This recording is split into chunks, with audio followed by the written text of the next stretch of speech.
तो बुलेटिन की शुरुआत करेंगे चुनावी दंगल की खबरों के साथ।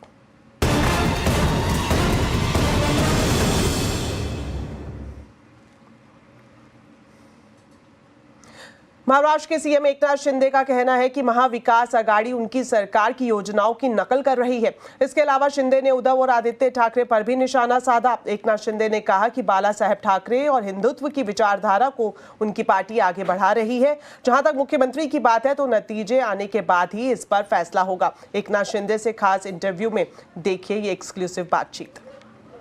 कि हम ये करेंगे वो करेंगे, अरे भैया हम तो दे रहे हैं। अभी वो उनको पता चला है कि लाडली बहना उनका बट्टा गुल करने वाली है, उनको घर बिठाने वाली है, और इसीलिए अभी 3000 का महालक्ष्मी, लक्ष्मी को पहले नाराज करके अभी महालक्ष्मी योजना, अभी हमारी लक्ष्मी बहनें जो है वो कड़क लक्ष्मी है, उनको बराबर फटकार देगी। और ये बिल्कुल लाडली बहना ने तय कर लिया है कि महायुति की सरकार आएगी और हमारी योजना सब शुरू रहेगी। ये भरोसा हम पर है, उन पर नहीं है। सर, इसमें मल्लिकार्जुन खड़गे जी का कहना है जो आज इन पोस्टर्स महाराष्ट्र में छप रहे, कटोगे तो बटोगे, एक है तो सेफ है। कांग्रेस अध्यक्ष मल्लिकार्जुन खड़गे का कहना है कि काटने का काम भी और बांटने का काम भी दोनों आपकी सरकार करती है, बीजेपी करती है।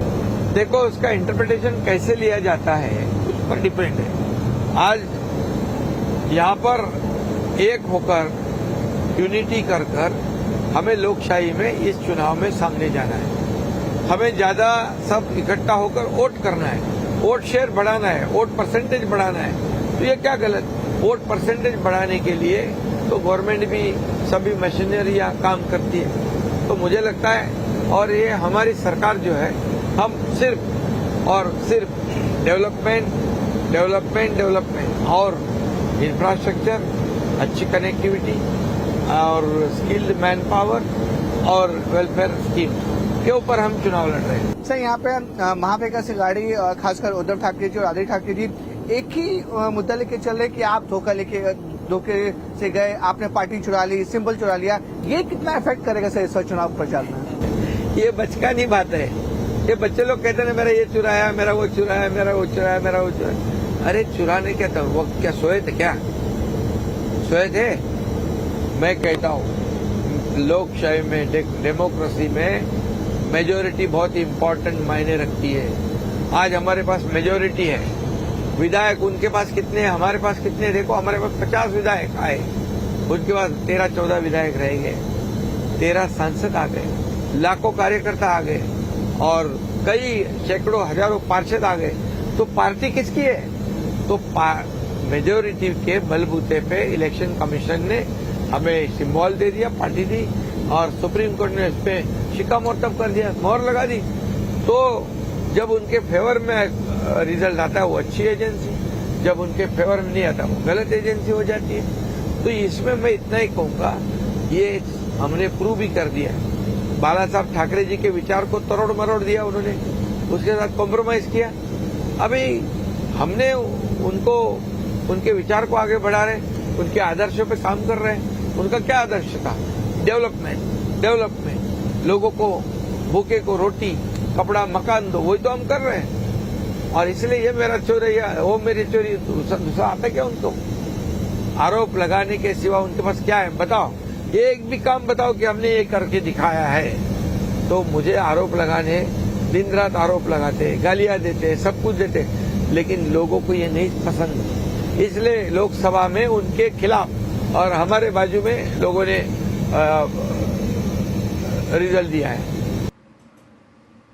उत्तर प्रदेश के मुख्यमंत्री योगी आदित्यनाथ के बटेंगे तो कटेंगे वाले बयान ने सियासी भूचाल ला दिया है। बीजेपी योगी के इस बयान को झारखंड और महाराष्ट्र के चुनावी दंगल में जमकर इस्तेमाल कर रही है। ऐसे में कांग्रेस अध्यक्ष मल्लिकार्जुन खड़गे ने योगी के खिलाफ मोर्चा खोल दिया है। उन्होंने एक ऐसा बयान दिया है जिससे और भी ज्यादा विवाद पैदा हो गया है। मल्लिकार्जुन खड़गे ने मुंबई में एक चुनावी सभा में बिना योगी आदित्यनाथ का नाम लिए कहा कि कई नेता साधु के वेश में रहते हैं, मुख्यमंत्री भी बन गए हैं, गेरुआ कपड़ा पहनते हैं और सर पर बाल नहीं है और गेरुआ कपड़े पहनकर बटोगे तो कटोगे जैसे बयान देते हैं। कौन एक साधु के बेस में रहते हैं, लेकिन अच्छे पॉलिटिशियंस बन गए हैं, चीफ मिनिस्टर भी बने हैं और उनका गेरुआ कपड़े पहनते हैं और सर पे बाल भी नहीं रखते। तो ऐसे एक नेता है जो बीजेपी ने पैदा किए। या तो सफेद कपड़े डाल, या तो सन्यासी कपड़े डालते हो, गेरुआ डालते हो, पॉलिटिक्स से बाहर हो जाओ। एक तरफ गेरुआ कपड़े डालते हो, दूसरों को उपदेश करते हो, बटेंगे तो कटेंगे बोलते हो। इस बीच प्रधानमंत्री नरेंद्र मोदी ने बड़ा बयान दिया है कि बांटने की साजिश को नाकाम करना होगा। प्रधानमंत्री मोदी स्वामी नारायण मंदिर के 200 साल पूरे होने के मौके पर एक कार्यक्रम में वीडियो कॉन्फ्रेंसिंग के जरिए हिस्सा ले रहे थे, जब उन्होंने कहा कि लालच देकर बांटने की कोशिश की जा रही है, लेकिन इस साजिश को नाकाम करना होगा।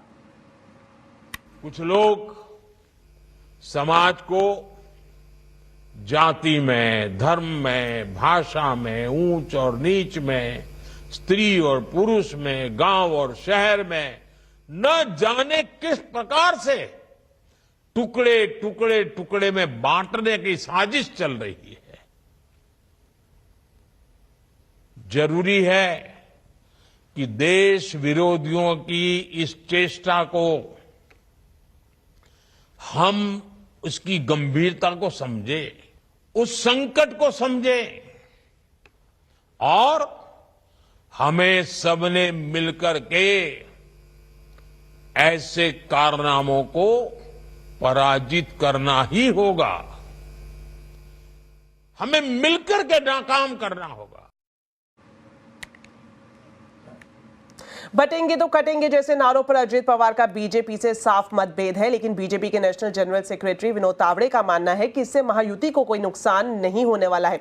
विनोद तावड़े से एक्सक्लूसिव बातचीत की है हमारी सहयोगी प्रीति सोमपोरा ने, आइए आपको दिखाते हैं। महायुति में कल ही अजित पवार ने स्टेटमेंट दिया जिसमें उन्होंने कहा बटोगे तो कटोगे। ये नारा जो है, जो बाहर से जो लोग आ रहे हैं वो लोग दे रहे हैं। मुझे लगता है कि देखो ऐसा है कि समझो क्रिकेट है तो कोई अटैकिंग खेलने वाला होता है, कोई डिफेंसिव खेलने वाला होता है। ऐसे हालांकि अपने अपनी एक स्ट्रेटेजी उस खेल की होती है, वैसे अजीत दादा की एक अपने पार्टी को लेके अपनी एक स्ट्रेटेजी है, उस हिसाब से वो बोल रहे हैं। और मुझे लगता है कि उस बोलने का जो उन्हें आवश्यकता लग रही है तो वो बोलेंगे, इसका कोई नुकसान महायुति को नहीं है। तो वो जिहाद आप मानते हो कि इस बार चलेगा, ऐसा मानते हो आप? क्योंकि महाराष्ट्र उलेमा काउंसिल ने भी MBA को लेकर एक समर्थन देने की बात कही है। साथ में ही जो मराठा मुस्लिम सेवा संगठन है उसने भी अपनी डिमांड रखी है कि मुस्लिम लोग जो है वो MBA के लिए काम करें, उनको समर्थन दे।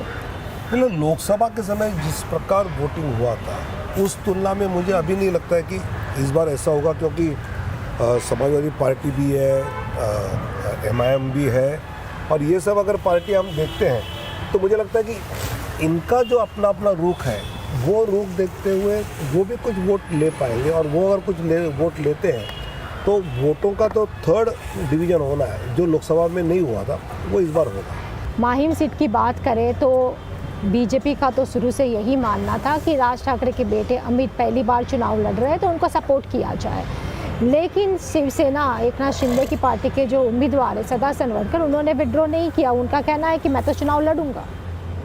नहीं, यही हुआ कि जब लोकसभा में राज ठाकरे जी ने बिनशर्त महायुति को अपना सपोर्ट दिया तो उस सपोर्ट के बावजूद उन्होंने जो कैंपेन किया तो उसके बदले में हम उनको विधानसभा में कुछ सहायता करें, ये हमारा तय हुआ था।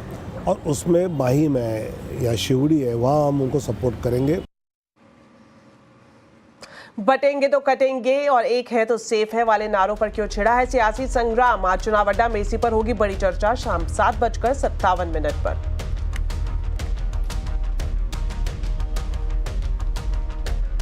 अब एक नजर डालते हैं बाजार के हाल पर। कारोबारी हफ्ते के पहले दिन बाजार में उतार चढ़ाव रहा। सेंसेक्स निफ्टी की फ्लैट क्लोजिंग हुई। सेंसेक्स 10 पॉइंट चढ़ा तो निफ्टी 7 पॉइंट गिरकर बंद हुआ। आज के बाजार में mid cap small cap shares में बिकवाली देखने को मिली।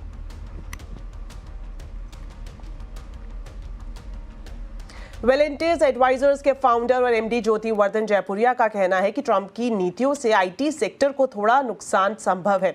हालांकि CNBC आवाज से खास बातचीत में ज्योति वर्धन IT सेक्टर पर बुलिश दिखाई दिए। भारत के हिस्ट्री के हिसाब से वैल्यूएशन थोड़ा महंगा है, क्योंकि मार्केट भी इसी किस टाइम पे ट्रेड कर रहा है। पर उससे ज्यादा यदि अपने देखें तो बहुत रिलेटिव कॉन्टेक्स्ट में इमर्जिंग मार्केट के सामने देखें तो इमर्जिंग मार्केट के सामने करीब 80% का प्रीमियम है वैल्यूएशन में। तो इसीलिए क्या देखने मिल रहा है कि एफआईआई लोग को लॉन्ग टर्म इंडिया अच्छा लगता है, पर शॉर्ट टर्म में वैल्यूएशन इतने महंगे हैं, और है ना, चाइना में वैल्यूएशन काफी सस्ता है, वहां थोड़ा स्टिमुलस का भी कोशिश हो रहा है, तो थोड़ा पैसा दूसरे बाजारों में जा रहा है। दूसरा अभी है ना, थोड़ा पैसा इमर्जिंग मार्केट छोड़ के भी डेवलप मार्केट में जाने लगा, खासकर यूएस में जाने लगा है, क्योंकि वहां पे ना नई सरकार आई है, तो लग रहा है वहां पे थोड़े मेजर लिए जाएंगे। जनरली जब आईटी है ना, जब रूपी वीकेंड होता है तो एक आईटी अच्छा करता है। दूसरा है कि डिमांड है ना थोड़ा ठीक ही है। इसमें बस एक ही दिक्कत है कि अब जब ट्रम्प की सरकार आएगी, उनका है ना काफी इमिग्रेशन पे ध्यान है। यदि H1B वीजा में कुछ बदलाव आ जाता है जो आईटी कंपनीज को हर्ट कर देता है, क्योंकि उनका रहा है कि भाई अमेरिकन लोग को ही हायर करो, ये बाहर से लोग को नहीं लाए, तो हो सकता है आईटी में थोड़ा दिक्कत आ जावे। अभी वो आएंगे जनवरी में, उसके बाद उनके क्या प्रस्ताव आते हैं, वो एक है ना रिस्क फैक्टर रहता है। नतीजों के बाद एशियन पेंट्स का रंग उड़ा हुआ है। शेयर 8% से ज्यादा टूट गया है। आखिर एशियन पेंट्स के शेयर में इतनी गहरी लाली क्यों है, बताने के लिए अब मेरे साथ जुड़ रहे हैं सहयोगी मंगलम मालू। तो मंगलम, आपसे जानना चाहेंगे एशियन पेंट्स का इतना बुरा हाल क्यों है और अब पेंट सेक्टर की कैसी तस्वीर नजर आ रही है? तो एशियन पेंट्स के आप दूसरी तिमाही के नंबर्स देखें तो काफ़ी ख़राब थे। अगर आप देखें यूजुअली क्या होता है कि एशियन पेंट्स इंडस्ट्री लीडर है, सबसे पहले सेक्टर में नंबर्स वो ही रिपोर्ट करता है, बट इस बार उन्होंने अपने बोर्ड मीटिंग को डिफ़र किया और पेंट इंडस्ट्री ही सेकंड क्वार्टर में काफ़ी वीक थी, बट उसमें भी लीडर सबसे वीक, 5.5% का रेवेन्यू डिक्लाइन। जहां आप देखें Kansai was just about 0.3% decline, बाकी सब ने थोड़ी ग्रोथ दिखाई थी। हाँ, कंज्यूमर सेक्टर में प्रॉब्लम काफ़ी थी, पर उसमें भी एशियन पेंट्स ने बहुत ज़्यादा वीकनेस दिखाई। अगर आप पूरा वॉल्यूम ग्रोथ भी देखें एशियन पेंट्स का, -0.5%। अगर आप कोविड के क्वार्टर को हटा दें तो पिछले 12 साल में सबसे पहले एशियन पेंट्स ने नेगेटिव वॉल्यूम परफॉर्मेंस दिया है, और यही वॉल्यूम परफॉर्मेंस जो नेगेटिव है बाकी सब पैरामीटर्स में भी हमें दिखा। अगर आप देखें तो उनका रेवेन्यू जो 5.5% नीचे था, एबिटा 28% नीचे था, और नेट प्रॉफिट कुछ 40% नीचे था। ये कंज्यूमर सेंटिमेंट काफ़ी वीक है, और कंपनी ने कहा कि इंटरनेशनल बिजनेस की वीकनेस के कारण भी उनको थोड़ी सी प्रॉब्लम हुई। अगर आप पेंट सेक्टर देखें तो 80,000 करोड़ का पेंट सेक्टर है, और जो ऑर्गेनाइज्ड है वो 65,000 करोड़ का है। उसमें जो टॉप 2 प्लेयर है एशियन और बर्जर पेंट्स, काफ़ी सालों से 50% से ज़्यादा उनके पास मार्केट शेयर है। तो लोग सोच रहे थे कि कंपटीशन के लिए ये जगह राइप है, और ये बढ़ता कंपटीशन पूरे सेक्टर को थोड़े पिछले 8-10 क्वार्टर से डरा रहा है। बिरला ओपिस ने कहा है कि वो अगले 3 साल में 10,000 करोड़ की रेवेन्यू करेंगे। पार्थ जिंदल JSW पेंट्स के, उन्होंने मुझसे कहा था कि 3,000 करोड़ पेंट बिजनेस में वो इस साल ही रेवेन्यू करेंगे, वो भी 10,000 का टारगेट रख रहे हैं। और भारत को लेकर एक्जो नोबेल ने भी कुछ स्ट्रेटेजिक प्लान बनाया है ताकि वो अपने कंपनी को या तो बेच सकें या सारे ऑप्शंस उन्होंने टेबल पे रखे हैं। तो इस कंपटीशन की वजह से काफ़ी तकलीफ हुई है। एशियन पेंट्स की अगर वैल्यूएशन देखें तो पीक पे 60 टाइम्स पे होती थी, अब ये 45 टाइम्स पे है, बर्जर 41 टाइम्स पे। अब बाकी प्लेयर्स को भी देखें, इंडिगो, एक्जो नोबेल, कंसाई, उनकी मल्टीपल डी रेटिंग हो चुकी है, 40 से 32 टाइम पे ये सारे ट्रेड करते हैं। अब आगे जाके हमें सबसे पहले तो एशियन पेंट्स के लिए ये देखना पड़ेगा कि टॉप से वो 30% नीचे है। FY25 में आज के डिक्लाइन की वजह से FY25 में ये स्टॉक 8% नीचे है, और पिछले 20 फाइनेंशियल ईयर में सिर्फ 2 ही साल इस स्टॉक ने नेगेटिव रिटर्न्स दिए हैं, और उसमें कोविड का साल नहीं था। FY9 और FY23 में नेगेटिव रिटर्न थे। तो क्वेश्चन ये है कि अब दूसरे हाफ में क्या ग्रोथ बढ़ सकती है। अब हमें यह भी देखना है कि कंपटीशन दूसरे हाफ में क्या करती है, और मार्जिन्स दूसरे हाफ में रिकवर होती है या नहीं। 45 टाइम्स पे अपने पीक से काफ़ी कम वैल्यूएशन पे एशियन पेंट्स है, और हिस्टोरिकली हर फाइनेंशियल ईयर में उन्होंने पॉजिटिव रिटर्न दिया है। तो लोग यह सोचेंगे कि ये ख़राब न्यूज़ क्या अच्छी प्राइस है, या आगे जाके और मल्टीपल डी रेटिंग की आशंका है। शुक्रिया मंगलम, पेंट सेक्टर की पूरी तस्वीर विस्तार से समझाने के लिए। चलिए बढ़ते हैं आगे और आपको बताते हैं कि अनचाही कॉल्स पर रोक लगाने के लिए ट्राई की कोशिश जारी है। 1 दिसंबर से अनचाही कॉल्स पर लगाम लग सकती है, ऐसा कहना है ट्राई के चेयरमैन अनिल लोहाटी का। हमारे संवाददाता असीम मनचंदा से खास बातचीत की है उन्होंने, आइए आपको सुनाते हैं। अनसॉलिसिटेड कॉल्स को लेकर के कई सारे आपने कदम उठाए हैं। रेगुलेशंस जो है ट्रेसेबिलिटी का 1 दिसंबर से लागू होने वाला है। उम्मीद करें कि अनसॉलिसिटेड कॉल्स खत्म हो जाएंगी तब। On the unsolicited calls, a large number of steps have been taken by TRAI, which included, the commercial calls which were coming from registered telemarketers as well as from the unregistered telemarketers. And on the registered telemarketers, there has been a significant control on the unsolicited commercial calls, and whatever issues were there, those have also been addressed, by way of doing a very detailed audit of the various headers and content templates, etc. In respect of the unregistered telemarketers, where the people were using the normal personal numbers for making commercial calls, we have already taken, as you are aware, in the month of August, we issued a stringent directive to all the telecom companies that if it is found that any entity is misusing these resources, then all their numbers allotted to them, which could be running into hundreds, should be disconnected, and the entity should be blacklisted and should not be given numbers by any other telecom service providers. This has proved to be very effective. Already more than 18 lakh numbers have been disconnected, which were found to be misusing the number, and more than 800 entities have been blacklisted. So this is, I think, and the impact of this action is quite visible.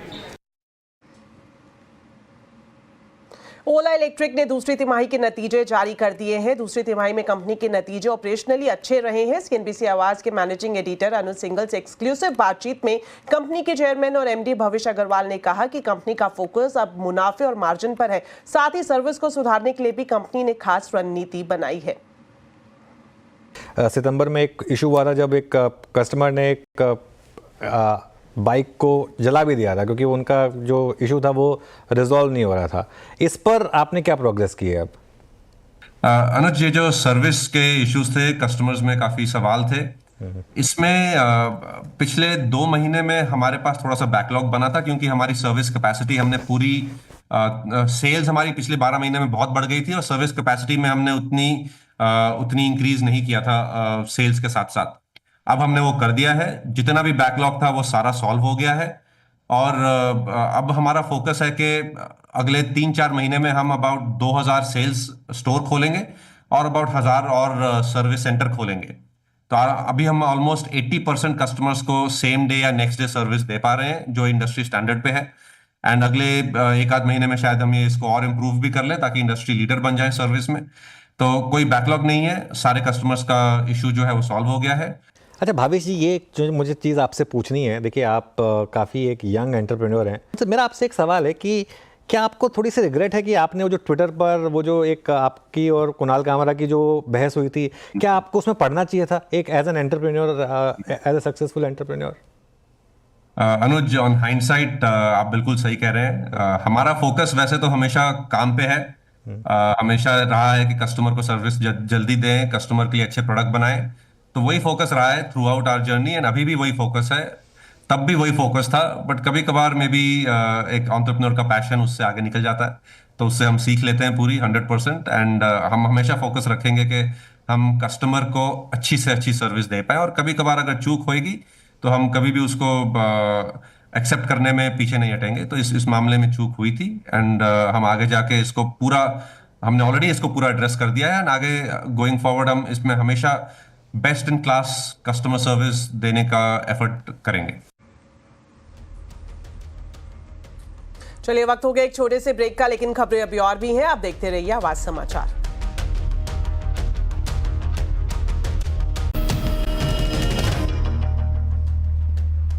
Break के बाद आपका स्वागत है और अब एक नजर डालते हैं राजधानी दिल्ली में बढ़ते प्रदूषण के स्तर पर, और जिसमें किसी तरह का कोई सुधार नजर नहीं आ रहा है। आज सुबह दिल्ली का औसत AQI 349 मापा गया, वहीं 39 में से 2 मॉनिटरिंग स्टेशन का AQI का स्तर 400 के पार निकल गया, जो कि बेहद खराब श्रेणी में आता है। जहांगीरपुरी में AQI 412 और बवाना में 401 मापा गया है।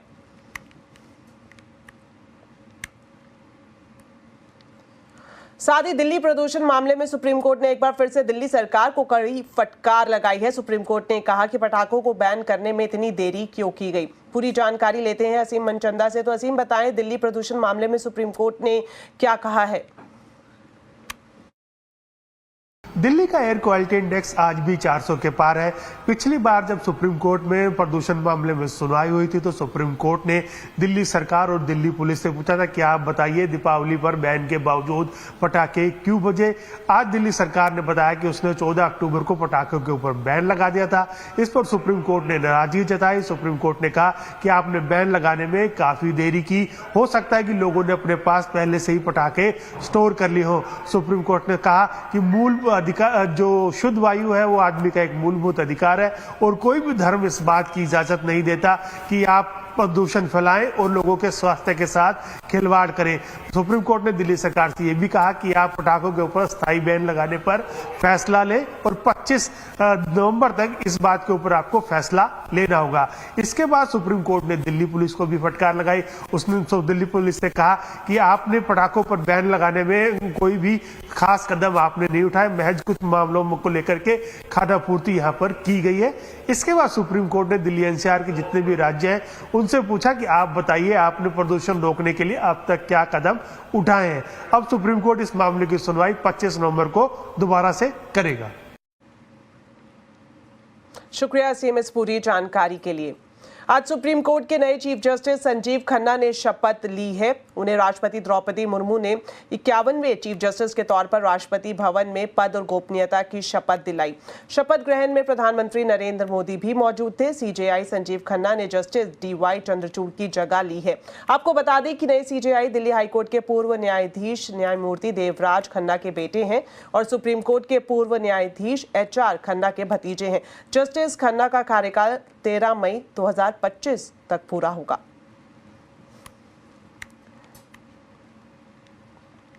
गुजरात के 40 लाख किसानों से बनी संस्था गुजकामोसोल ने देश का पहला ऐसा जनरल स्टोर खोला है जहां किसानों के खेत से चीजें खरीदकर लोग किफायती दामों में बेच सकते हैं। क्या है इस पूरे जनरल स्टोर का कॉन्सेप्ट और विशेषता, बता रहे हैं केतन जोशी, जिन्होंने खास बातचीत की है उदय पटेल से, जो कि यहाँ के स्टोर मैनेजर हैं। आपने जनरल स्टोर और किराने की दुकान तो देखी होगी, लेकिन ऐसा स्टोर पहली बार है क्योंकि किसान जो अपने खेत में उत्पाद तैयार करता है उनका पैकिंग करके यहाँ रखा जाता है और सीधे ग्राहकों को दिया जाता है। क्या है कोऑपरेटिव सेक्टर से चलने वाले भारत के पहले स्टोर की खूबी, जानते हैं। बताइए इसकी क्या खूबी है? गुजको मार्ट की खूबी वही है कि जो गुजको मार्ट स्कूल के साथ 40 लाख प्लस जितने भी किसान जुड़े हुए, हम लोग उससे डायरेक्ट परचेस कर रहे हैं माल और उनको अच्छे दाम मिले और कस्टमर तक वो वही प्रोडक्ट कम दाम पर पहुंचे, वही हमारा प्लस पॉइंट है। क्या हमने ऑर्गेनिक का भी ख्याल रखा है? हाँ, हमने पूरा ऑर्गेनिक का ख्याल रखा। हमारी जितने भी प्रोडक्ट्स है सब ऑर्गेनिक से। हमारा जो गोल है वही ऑर्गेनिक से। हम और भी हेल्थ की प्रोडक्ट बना रहे हैं 25 प्लस, जो नियर बाय हमारे स्टोर्स में उपलब्ध हो जाएगी। बिल्कुल, तो अभी गुजको मासोल की यही एक मंशा है कि ऐसे कई सारे स्टोर सिर्फ गुजरात में नहीं पूरे देश में खोले।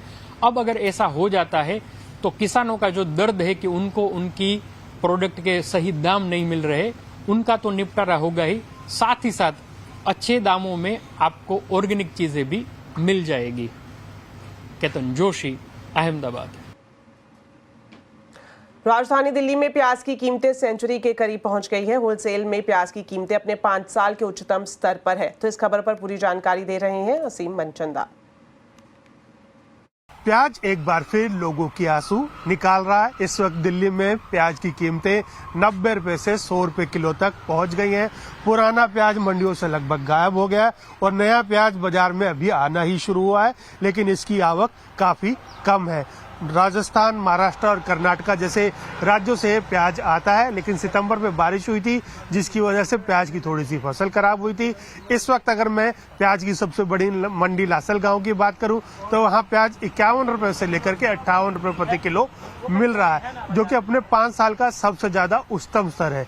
एक, प्याज की आवक कम हुई है। दूसरा, सरकार ने इस बार प्याज के ऊपर से मिनिमम एक्सपोर्ट प्राइस हटा दिया था, साथ ही जो ड्यूटी थी उसको भी 20% तक कम कर दिया था। लिहाजा व्यापारी बांग्लादेश जैसे देशों के अंदर बहुत ज्यादा मात्रा में प्याज का एक्सपोर्ट कर रहे हैं। जानकारों के मुताबिक नया प्याज नवंबर अंत तक बाजार के अंदर आएगा और उसके बाद ही लोगों को महंगे प्याज से राहत मिलेगी। लंबे इंतजार के बाद मारुति ने सुजुकी डिजायर की चौथी जनरेशन वाली न्यू मारुति डिजायर को लॉन्च कर दिया है। न्यू मारुति डिजायर की कीमत 6,79,000 से शुरू होती है। इसमें कुल 4 वेरिएंट है, साथ ही 7 कलर ऑप्शंस भी आपको इसमें मिल जाएंगे।